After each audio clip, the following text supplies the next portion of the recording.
This is your host, Christal Jordan, and you all know we've been bringing you some amazing interviews this week because it's the holiday week, right? We are right before Christmas, and I'm excited because today's guest does what we do at the highest level imaginable in urban entertainment. He is no stranger to any of you that are into celebrities and gossip and what's going on. And his show Hollywood Unlocked is actually headed to a whole nother level. So please help me welcome the very fabulous Jason Lee to Reality Check. Welcome, Jason. Hi, how are you? I'm good. I was going to say happy holidays, but you look like you are you are in for the evening. This is a very festive colored robe. You know, it's almost Christmas. I just shop for a brand. I have this brand deal where I'm Versace Poppy, so I only shoot in Versace. It's a whole thing, but it's ridiculous, but it's getting the job done.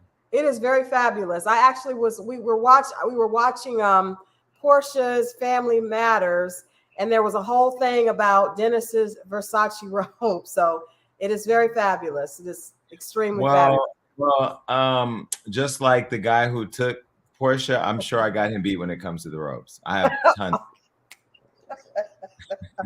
We're gonna start out already like that. Well, first of all, happy holidays, Jason Lee. Thank you. Same to you. Are you excited? Are you getting a chance? Obviously, you're working, so you haven't stopped working yet, but are you looking forward to relaxing a little bit? I am. You know what's so crazy? Today I looked at my schedule and I looked at my sister and I just said, I'm exhausted. But you know what? You know, we have to be very careful because words have power. And I prayed for days that I would be busy doing all the things that I'm doing. And I'm very grateful. And I'm thankful for all the opportunities. So no, I mean, I'm flying tomorrow to Hawaii to interview Tiffany Haddish because I just interviewed Common, and you know, Common said what he said about their relationship, and now I want to go hear what she thinks about that.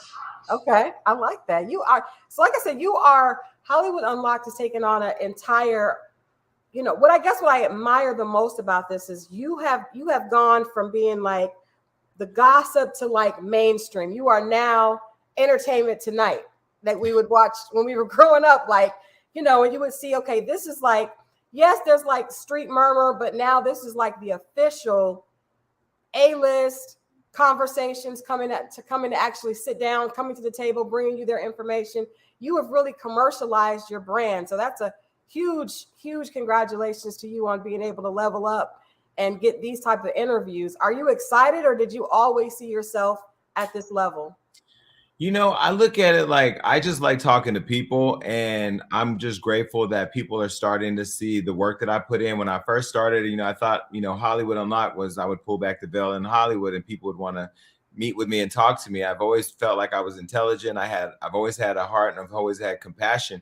But more importantly, I'm a huge fan of the pop culture. So I thought like, yeah, everybody's going to want to talk to me, and it don't work like that, especially when you're Black, and even the Black folks that look like you don't want to talk to you. So you know, I had to get in the dirt and play with them as much as I could. And there were some people I had to put on their neck, and some people try to put me on my neck. But, you know, ultimately, I think now the fear people had in talking to me is slowly disappearing, and the respect to talk to me is starting to come to the surface. So I'm just thankful that I'm getting ready, that I'm able to talk to a lot of the people that I'm talking to now. And, you know, hope that I get to talk to many more.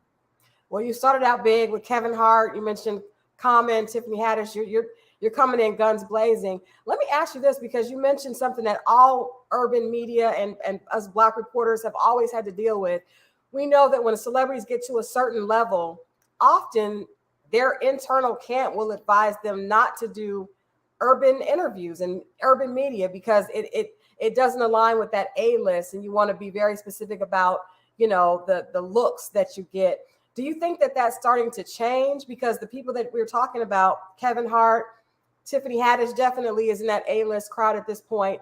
A lot of times it is difficult, and it is very political, making, you know, with how celebrities and talent choose to who they're going to talk to and who they're not. So do you think it's changing as far as them seeing urban and Black media as still a priority? You know, the crazy part is that not only should they see us as a priority, they should see us as the beginning if they even do press. Why?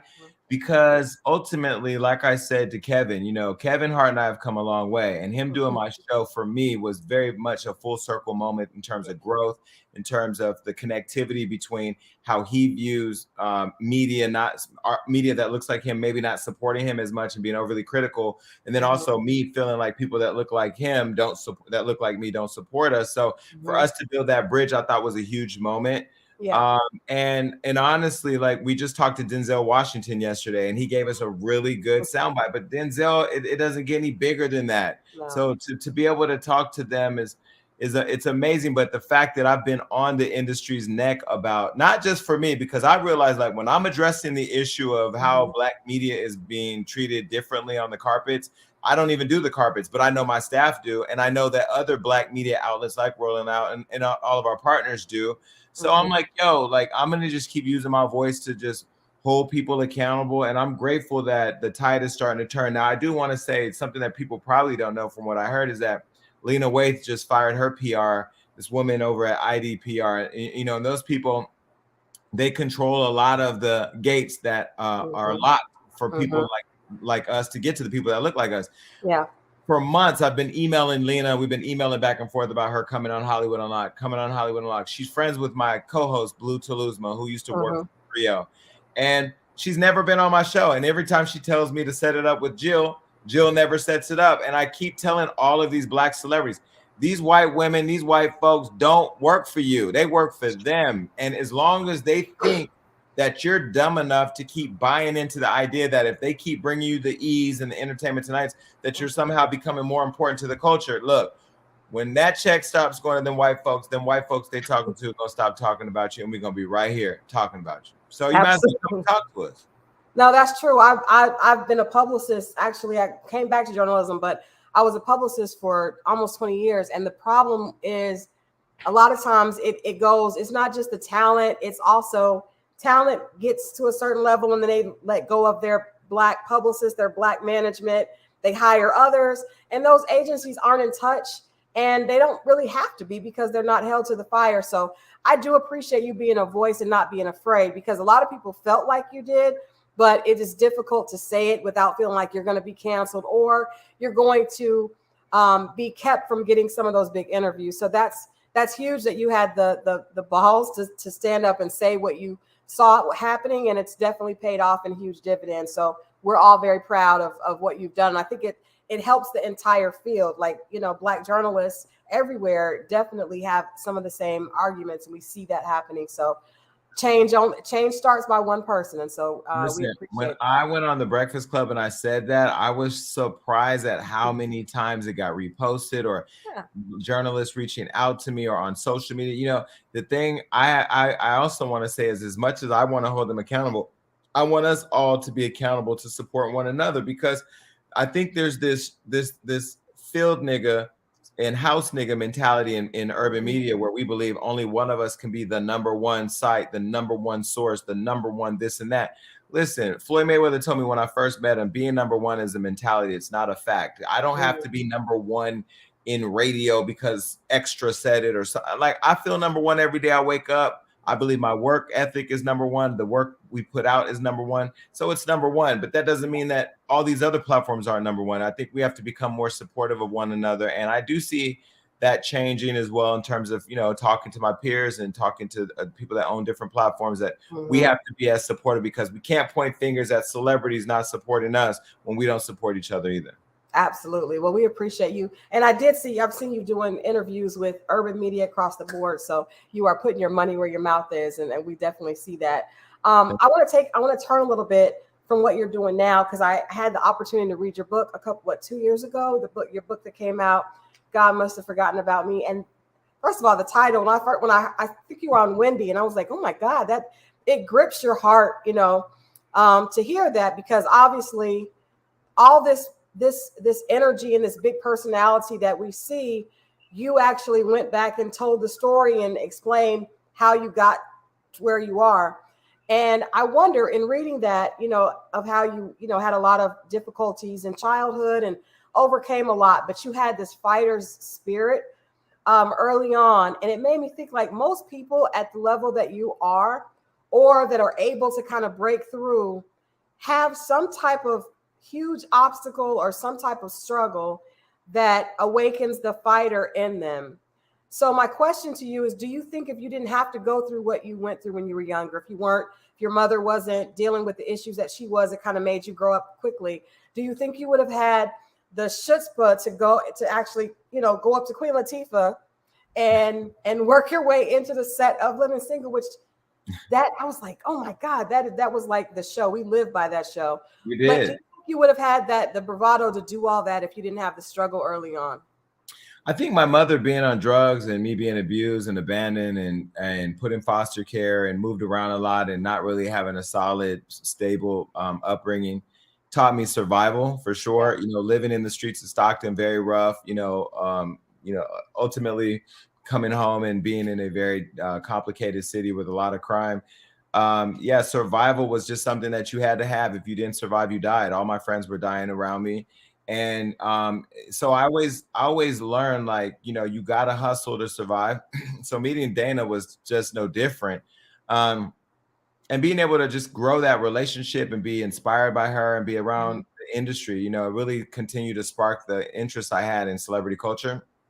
And it was Latifah who said, when I started Hollywood Unlocked, she called me one day and she said, I just ran into Perez. Me and Perez Hilton were just talking about this the other day too. She said, I just ran into Perez Hilton and I really think you could do this, but have compassion and a heart. Because once you get the Black audience, make sure you get them and then you keep them with you and you take them on your journey, because you're gonna do big things. And I always think about that when opportunities come up. How does this serve my culture? How does this serve my people? How do I stay connected to the roots that were the seeds planted in Hollywood Unlocked? And then how do I continue to open doors that way more people that look like me that don't have opportunity could come through? So I think Latifah definitely gave me the spark, but I think it was my brother's murder that really pushed me out of my comfort zone, because in many ways I was very comfortable with him. He was a sense of protection for me and my family. He was very much a provider. And so me losing that and losing it the way I did and having to just come to terms with the fact that, like, this is life. Life is real. And more importantly, it's here today and it's gone tomorrow. So I'm going to make the most out of what I have when I have it, whether it's good or bad. I just take it as it comes and I don't worry, because I just know ultimately it's a moment, and so I think my brother's death was an important part. And when I wrote the book, it was such a mental release for me to put all of those experiences in writing. And I really wrote it for everybody who needs to hear it. And I was just telling a friend today, like, you need to read that book, because what you're going through now is temporary and you're going to get through it. Yeah, that's a great lesson. And I think people hear it better from someone that's on the other side. Why celebrity culture? Growing up the way you did, what was it about celebrity culture that appealed to you so much and kind of drew you in? I mean, I watched Purple Rain. First of all, I should have been seeing breast at that age. Little did I know I wasn't even. I don't believe I was gay then, because I didn't even know what gay was. So I wanted to ask you that, but I thought I would have got canceled by asking. I was reading. Hell no, this is a cancel. This is a cancel-free zone. We ain't getting canceled. You ask whatever you want. I don't remember being gay then. I don't remember being attracted to boys. I had a girlfriend, as I wrote in my book. Yeah. I thought Apollonia was beautiful. I didn't look at Prince and go, oh, he's hot, I want to have sex with him. But I did see Prince, and it was something about him that, I looked like him. I dressed for Halloween like him. And so I fell in love with that. And then Michael Jackson, then Madonna. Then there were all these artists that were just bigger than, those are like bigger than life. Bigger than life. Yeah, bigger than life. And if you remember in that era, every artist out was an icon, whether it was Bon Jovi or Metallica or Tina Turner, like everybody was huge. So I just loved this world they lived in, and they seemed so free. And then the more I fell in love with it, I just found myself being, I'm all in. Yeah. Well, now it's very different, because we have celebrities. Actually, I wrote an essay years ago on just fame, because I think fame is a drug. And Bon Jovi made a statement that when they were doing what they were doing in the 80s, when we were growing up, and you see these huge personalities, they weren't doing it to become famous. They were doing it because they love what they did. And I think that was evident. That Bon Jovi loved what he does. That Michael Jackson was absolutely immersed in music. The same thing with Prince. But things are very different now. So I wonder how you feel about the transition, because we have people that actually just want to their goal is to be famous at anything. If it's music, if it's showing titties, if it's whatever. I just want to be famous. I want to be in front of people. So it's got to make what you do different, because I find myself as a journalist, a lot of times it's like, I want to talk to someone that has substance. Like, we're having a conversation. I can talk about, how did you get to this place? What did you do to hone your skills? A lot of times we don't see that now with people that are very popular. So what do you think the difference is between being very popular, and do you think there still is that ultimate celebrity, or do you think it's kind of meshed together? It's interesting because I think we live in a world now where social media has just watered down celebrity. Anybody can be a celebrity. On one hand, I appreciate that through social media, even myself, I've been able to become very successful and live the life that I want to live, and provide opportunities for other people of color who I employ and stuff. But on the other hand, everybody doesn't need a platform, and when I think about a Beyonce, Beyonce and Rihanna, I think about them, there's some elusiveness to them. Yes. There's some mystique to them. We don't know everything about their life, and they're super talented and elevated and still for the culture. So like that to me is like a celebrity, because as much as Michael Jackson was a superstar, he was also very big in supporting communities and kids and AIDS and stuff like that, AIDS issues. But then, I made my mistake early on at Hollywood Unlocked when I thought, in order to get the views, I got to interview one of these influencers, and I interviewed Boonk Gang, and he pulled a gun on me in the interview, and it became one of the biggest interviews I ever did in terms of numbers online. Yeah. But it just wasn't the vibe that I'm on. And having been a person who's been shot before, I was really disappointed in myself for making that decision. So I do have a rule now that I literally only talk to who I want to talk to, regardless of the size of their platform, but the conversation has to be worth having. It can't just be because we want the views. Otherwise, I would have already had Tekashi 6ix9ine, or some other people that right now is just not right for me and my platform. Yeah. Do you think that do you see any danger in the fascination with celebrity culture? Because then it was like there was celebrity, but you couldn't touch it. Now with social media, there are a lot of young kids that they feel like they can touch it. It gives you validation. Do you think there's any type of mental health danger with people just wanting to be famous as the way we all are now? I think there's a mental health danger just in social media in general. I saw Michael Costello posted a post yesterday where he was going on and on a tangent about how many likes and views he gets in comments. But you're a successful fashion designer dressing some of the biggest stars in the world.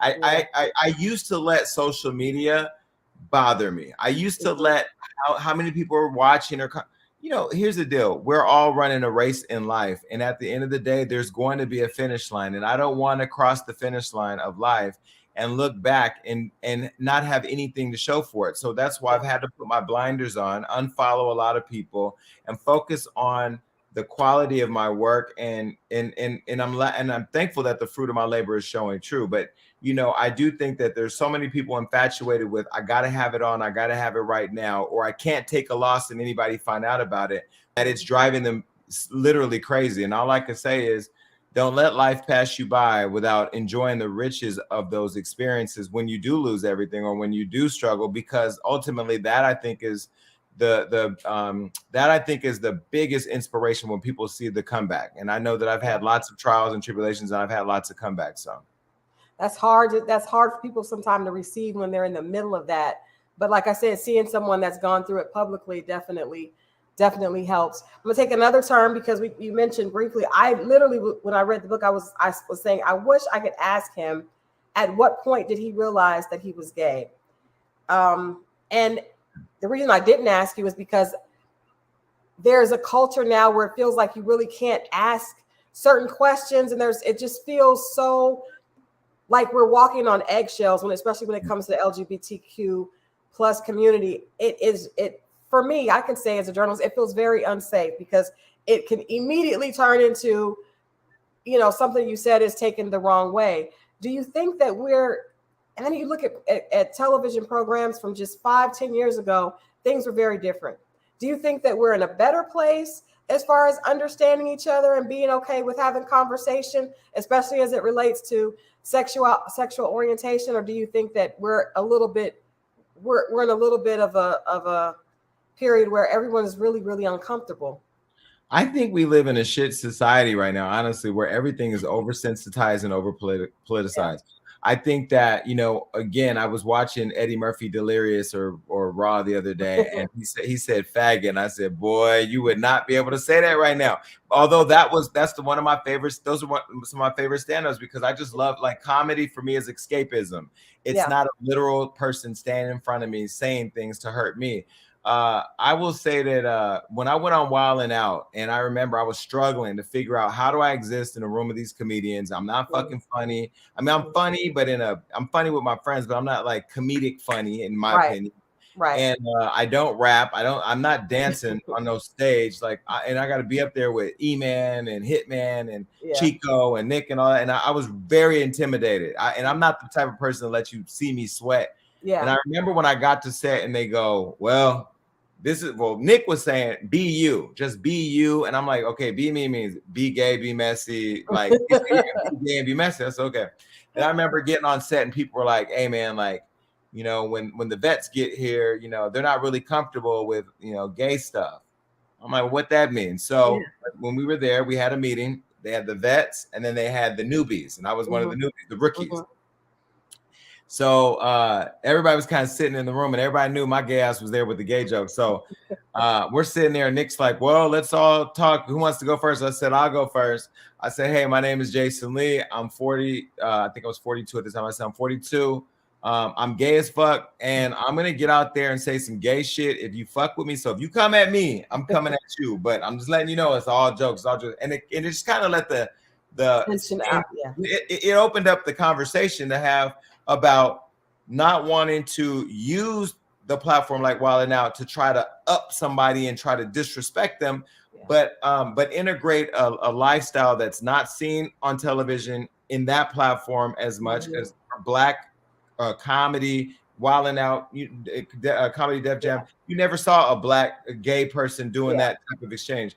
And then two, it was how can I continue to move my community forward without trying to take over or be the loudest in the room, because it's not necessary. Then you start to look like a joke. And when I did the show, there were many times I did many gay jokes and Conceited and Hitman and Big Baby and just everybody. Just it went from there being a level of discomfort on the set to a person who was trying to become a part of the cast called the gay people in the room a faggot. Literally, this happened, and it was DC Young Fly and Big Baby who actually went and kicked him out, and then I went to Nick, and Nick fired him right then and there on the set. So it became not only a safe haven, but a very integrated set with a lot of love and compassion, and it was just all about the jokes. And so I think it's important that we have inclusion, but I also think that as much as we are sensitive about our issues, we need to be sensitive to the fact that cis women like you or straight Black men who may not come from our experiences need to have a safe space to be able to learn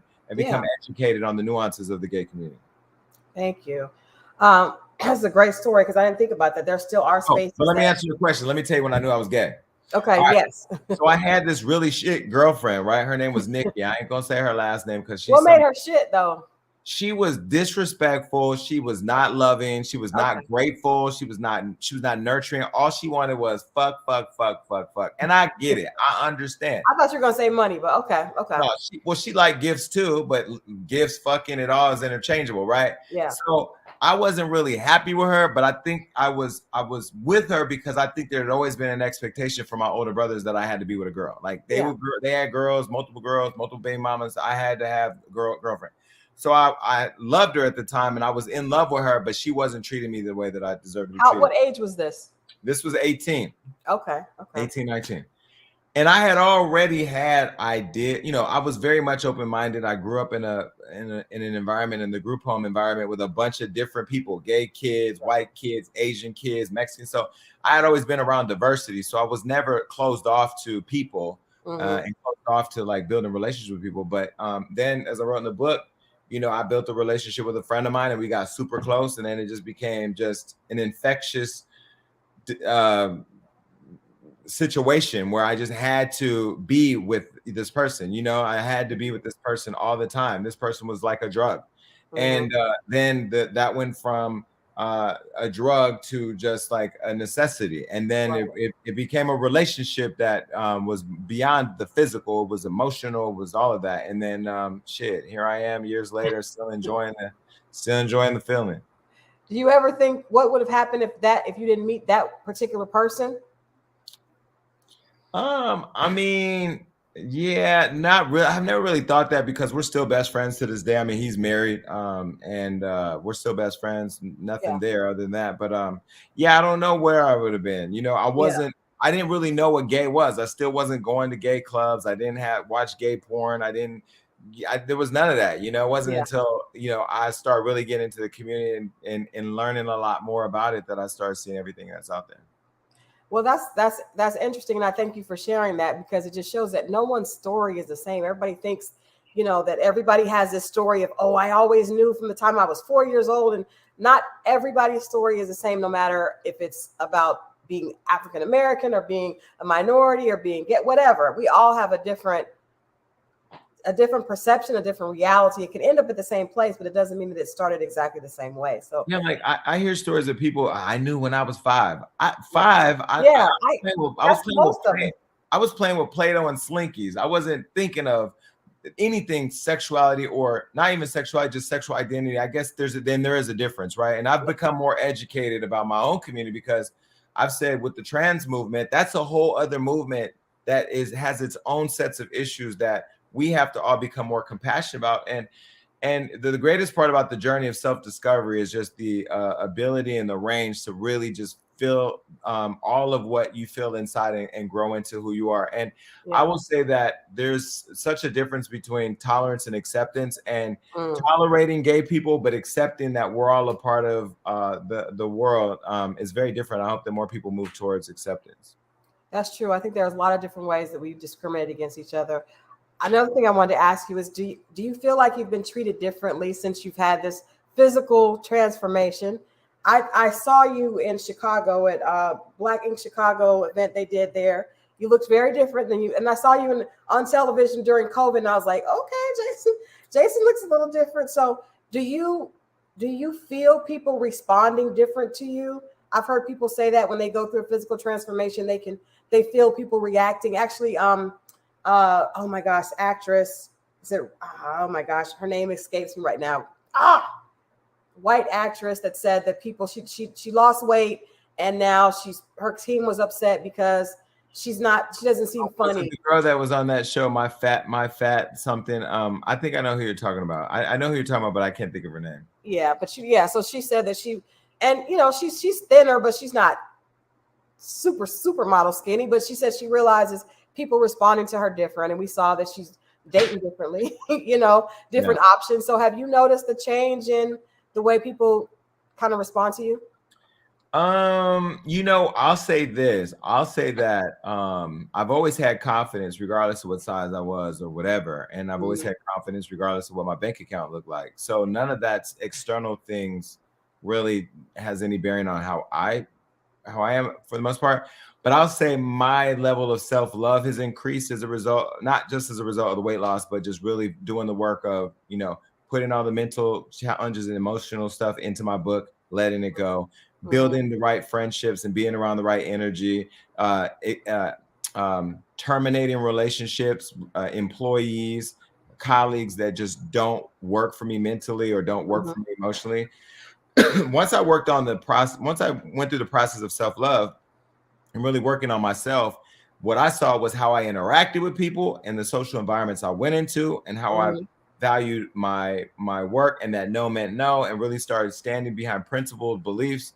Then I started seeing how people work differently. I won't let anybody say, "Oh, I really like skinny Jason," or I ain't trying to hear all that shit because I'm too busy to entertain nonsense. But I have focused on my health and focused on my self-love. As a result, I think the world has changed, and you see the world a lot differently, and you walk into the world a lot differently when you've worked on loving yourself more.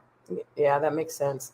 What's your goal now? I mean, like I said, the platform has become, I say commercial, but I mean that in a positive way. Like, at that, no longer really stuff is ours until it's hot, and then everybody wants to share it, which is great.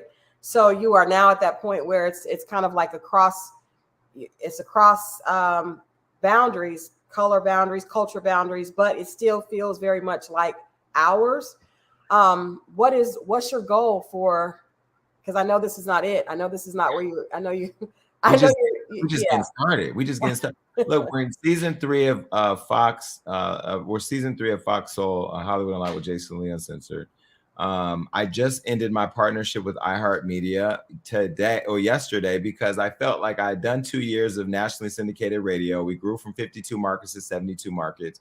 We're the #1 show across the country on the weekend, and I'm the first openly gay Black nationally syndicated show host in urban radio. So I've already done it, and I proved the concept. And so now I'm looking for bigger, better opportunities, because now, like, as you said, like, we've done the work, and I want to have a daily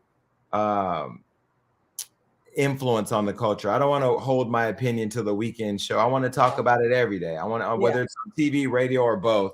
And yeah, I have very big ambitions. I own 97% of the company, and I'm thankful that I've worked hard to get it to a valuation where, when I do take white people money, which I will at some point, I'll still be in total control. You know, it is important that when you take their money, that they understand that they're investing in you, they're not buying you. That's the difference. So whether I'm talking to a Fortune 500 company, Facebook, Instagram, or, you know, my friends, Hollywood Unlocked is very much the pulse of the culture, and will always be, and will never be sold out. Not for a check. I love that. Well, we're very proud of you and championing you on here at Rolling Out. I got to ask you one more question about just stuff going on in pop culture, and see what your thoughts are. Jussie Smollett. People keep asking about this, man. You know, Jussie Smollett, had Jesse and I hooked up the way we were supposed to hook up back in the day, he wouldn't be here, because I wouldn't have let him go to Subway at 12 o'clock at night. He would have came home with a noose around his neck. I would have kicked his ass and been like, "You crazy." But, you know, it's just really sad to see, because I've known Jussie, and he's so talented, and he was so hungry to be successful, and he got it. And then that drug you talked about, fame, just ruined it all. And now he's just throwing his whole career away. And I mean, it's sad to watch, but nonetheless, he has to go through his process now, and I wish him the best. Yeah. Well, we wish you the best. We'll definitely be watching, and we look forward to definitely checking in with you here from Rolling Out later on after the new year, and hopefully maybe before the season is over, talking to you again. But we're really proud of all that you've accomplished, Jason, and we look forward to continuing to support and see what happens next for you. Thank you. I'm here. And tell them over there, now that I did lose all this weight, I need to give them a fierce cover story. You know what I mean? You mentioned that when I saw you in Chicago. And I ain't playing. I ain't playing. I know you're not. I know you're not. What maybe we'll talk about it. I'll definitely talk to Munson, and we'll circle back for the new year. Maybe when you're in Atlanta, you know, we'll figure something out. Absolutely. Thanks for supporting me. I appreciate it. Absolutely. Have a great holiday and Merry Christmas. Same to you. Try to get some rest. Oh, I just got Botox today, so if I don't get rest, you know what I mean? Merry Christmas, Jason Lee. Same to you. All right, bye-bye. All right, thank you guys for hanging out with us. That was our special edition of Reality Check. You all please check. I'm sure you're checking Jason out already. Everybody is. Check him out on Hollywood Unlocked on Fox Soul. We will see you right back here. You guys know where we are Monday, 8 o'clock. Reality Check right here on Rolling Out.